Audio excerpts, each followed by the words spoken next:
26 deputados se unem, tá certo? Mais uma vez, e o objetivo agora, será que tem salvação? Tentar salvar a Ferroviária, tá certo? E a Facira. A Facira já tem aí um novo perfil que o pessoal está acreditando que realmente deverá ser aí a opção da Facira para os próximos anos. Vamos ver como vai ser o desdobramento, né, da Facira nos próximos anos. Mas o que diz a notícia em torno dessa situação? Deputados por Araraquara estão decididos a encabeçarem uma série de ações de apoio ao time da Ferroviária e à Facira. Edinho Silva e Roberto Massafera estiveram com o prefeito Marcelo Barbieri e prometeram se envolver para buscar o apoio. A fusão entre a Associação Ferroviária de Esportes, a AF, e Ferroviária Futebol SA pode ser uma das soluções. A unificação dos clubes é vista como um importante passo para fortalecer o time e facilitar a busca de recursos e patrocinadores. Quanto à Facira, que este ano busca um novo perfil, os deputados comprometeram-se em buscar recursos federais no Ministério do Turismo e apoio da Secretaria Estadual de Cultura. A feira será reativada em outubro deste ano com um custeio orçado em R$900 mil.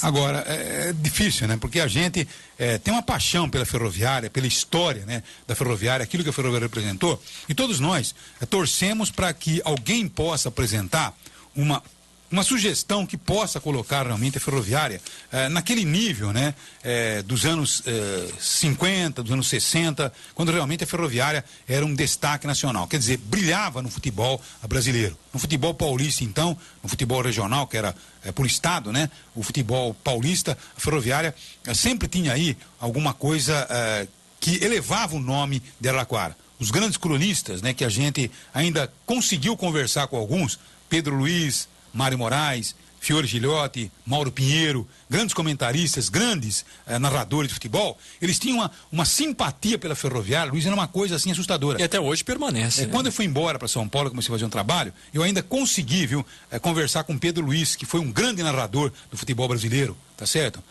Com o Mário Moraes, que foi um grande comentarista, Mauro Pinheiro, trabalhando na Bandeirantes como comentarista, até o nome de rua aqui em Araraquara, Rua Mauro Pinheiro, em frente ao estado da Ferroviária, tá certo ou não? Então, o Fiore Gilhote eram pessoas que tinham uma audiência bárbara de rádio, né? Tá certo? Porque a Copa do Mundo, por exemplo, de 58, de 62, de 66, foram todas transmitidas pelo rádio. Então a gente ficava acompanhando a Copa do Mundo pelo rádio. E esses cronistas tinham uma simpatia pela Ferroviária, uma coisa assim que a gente até estranhava, né? Porque a Ferroviária era um time simpático. E de repente a gente percebe que perdeu todo esse carisma, né? No meio do caminho, com tantos acidentes de percurso. Agora eu pergunto, será que existe cura para o futebol do interior? Será que existe? É isso, esse ponto que eu queria destacar. É claro que há soluções que precisam ser adotadas do ponto de vista interno, né? Aqui da Ferroviária, que administrativamente se fala nessa fusão entre o clube e a empresa, enfim, coisas quase que burocráticas. Agora, a crise da Ferroviária é uma crise do futebol do interior de um modo geral, não é um problema exclusivamente de Araraquara, é que nós tínhamos uma tradição e Araraquara tem uma paixão incomum pelo seu time, pela Ferroviária, mas essa é uma crise do futebol do interior. Pegue, por exemplo, outros times, próprio Guarani, a Ponte Preta, que recentemente rebaixaram, a própria Portuguesa, um time menor de São Paulo com bastante dificuldade, 15 de Piracicaba, 15 de Jaú, enfim, outros clubes, o time de Bragança Paulista, né? Enfim, há vários clubes do interior com essa mesma dificuldade. E outra coisa, o futebol se modernizou, se profissionalizou demais. A gente vê o problema exatamente com uma forma decepcionante, porque de repente você monta um time. No futebol do passado você montava um time e você via esse time jogando pelo menos 5, 6, 7, 8, 9, 10 anos juntos. Então criava realmente aquela identificação entre o torcedor e o seu clube. Hoje eu digo o seguinte, de repente você monta um time aqui na Ferroviária e esse time entrosadinho, campeão, 2 meses depois está desfeito. Então, você vê um Santos, um time certinho, daqui a pouquinho, quantos passaram por ali? Robinho, e não sei o que tem, daqui a pouquinho desaparecem todos. Aí você imagina, um time como o Santos, com dificuldade para manter o seu elenco, agora o time do interior não tem condições de disputar, ou seja, o futebol é altamente profissionalizado, é negócio, e o time com uma estrutura menor não consegue se manter.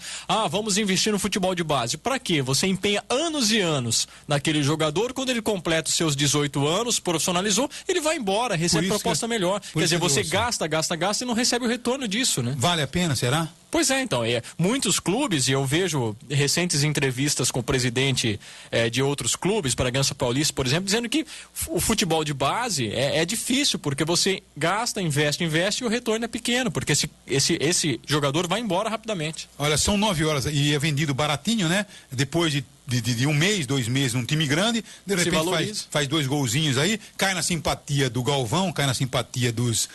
aí acabou. O passe dele que foi vendido a 1 milhão, já sobe para 450 milhões, 350 milhões, e aí aí quem ganha dinheiro é o outro, e não você que investiu nele. Exatamente, e com o advento da Lei Pelé, que foi importante para os jogadores, porque eles são donos do próprio passe, você faz com que o jogador tenha autonomia de negociação. Então ele vai para onde for melhor para ele. Claro. Olha, são 9 horas agora, pontualmente 32 minutos, por isso que a gente diz, será que vale a pena? A gente torce para que dê certo, mas de repente você monta um time certinho, 3 meses depois o time certinho que você montou se desfaz. Aí tem que começar novo trabalho para montar um outro time. Aí fica realmente desestimulante o futebol. Está cada vez mais desestimulante. Estádios vazios, tá certo ou não?